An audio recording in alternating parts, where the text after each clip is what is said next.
In the spirit of honoring patriots, we have a new generation, and I would like at this time to begin to confer certificates to our senior Army fellows who have embraced us this last year with their wisdom, their friendship, and we hope their long-standing relationship with us at the school. First, we have Colonel Jeffrey Carter, who cannot be with us today. Jeff arrived at IWP after serving as enlisted Ordnance Branch Chief in the Human Resources Command of Fort Knox, Kentucky. While here at IWP, he focuses research in the Army's use of logistics civil augmentation programs during Operation Iraqi Freedom and Operation Enduring Freedom. Jeff will be taking command of the 59th Ordnance Brigade in Fort Lee, Virginia at the end of June. Congratulations in absentia to Colonel Jeffrey Carter.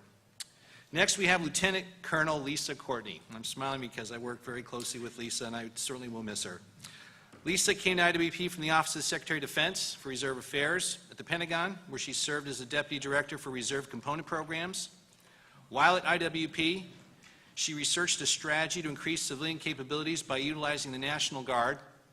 We worked very closely together, Lisa, to assist in development and diplomacy efforts internationally, truly understanding how to exercise the various tools of statecraft. Her next assignment is with the Army National Guard, Deputy G8 in Arlington.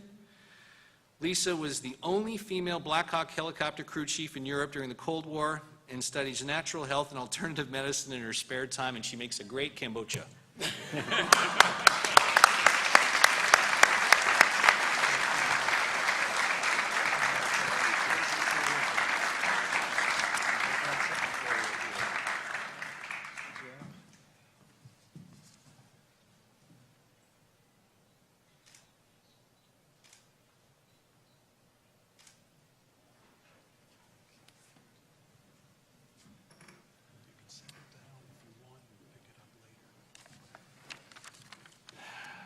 It's my pleasure to next introduce to you Chaplain Lieutenant Colonel John Callison, who was previously assigned to the 10th Mountain Division as the Division Chaplain. During his time at IWP, Chaplain Callison focused his research first on national security strategy for religious leader engagements and the interagency challenges for the State Department and DoD in supporting combatant commands. His next assignment is the Chief of Chaplain's Office at the Pentagon. Chaplain Callison has been in the Army for 31 years, completing 7 deployments, a former Special Forces soldier. He enjoys fly fishing, and I bet he really enjoys it now in his new farm in Pennsylvania. John, congratulations.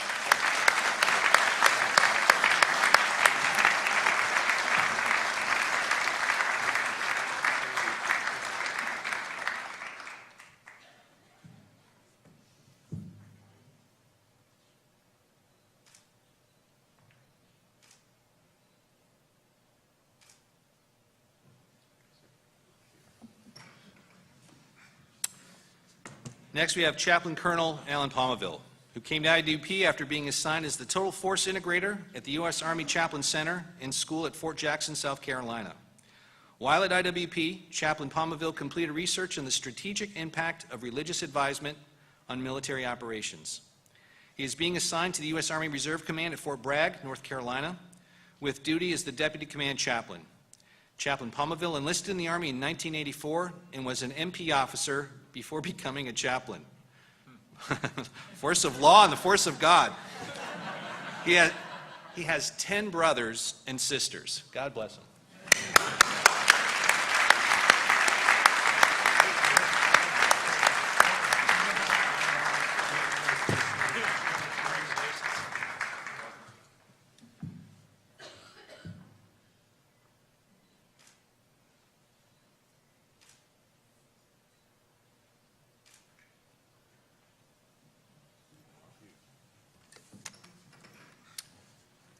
Finally, this afternoon, we have Colonel Joel Price, who served as commander of the Installation Support Unit at Goen Field, Boise, Idaho, prior to attending IWP. For the past year, Colonel Price has been focusing his research efforts on emerging NATO countries and the identification of both opportunities and threats. Colonel Price will be returning to the Idaho Army National Guard in Boise later this summer. He has served 2 deployments since 9/11, 1 year each in Bosnia and Afghanistan, and is a strong supporter of the Boise State Broncos. Colonel Price.